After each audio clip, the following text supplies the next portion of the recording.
Bathroom থেকে বের হয়ে ভুলেও একটি কাজ করবেন না, তাহলে ঘরের মধ্যে বরকত থাকবে না, অসুখ বিসুখ বালা মুসিবত কখনোই বাসা থেকে কাটবে না।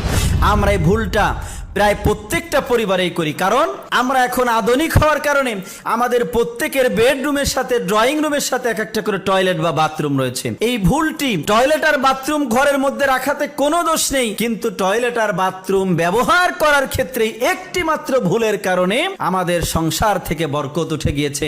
আপনাদেরকে বলবো, বাথরুমের ব্যবহার করার ক্ষেত্রে এই ভুলটি আপনি কখনোই করবেন না। যদি করেন তাহলে আপনার পরিবারের মধ্যে বরকত থাকবে না, আর পরিবারের কেউ কখনো সুস্থ জীবন যাপন করতে পারবে না। সেই ভুলটি হচ্ছে আমরা বাথরুমে যখন যাই, বাথরুম থেকে বের হওয়ার পরে করি, তা হচ্ছে বাথরুমের দরজাটা ওপেন করে রাখি। বাথরুমের দরজা কখনো বাথরুম শেষে ওপেন করে রাখবেন না, বাথরুমের দরজাটা লক করে দিবেন। মেডিকেল সায়েন্স বলছে বাথরুমের মধ্যে প্রচুর পরিমাণে ব্যাকটেরিয়া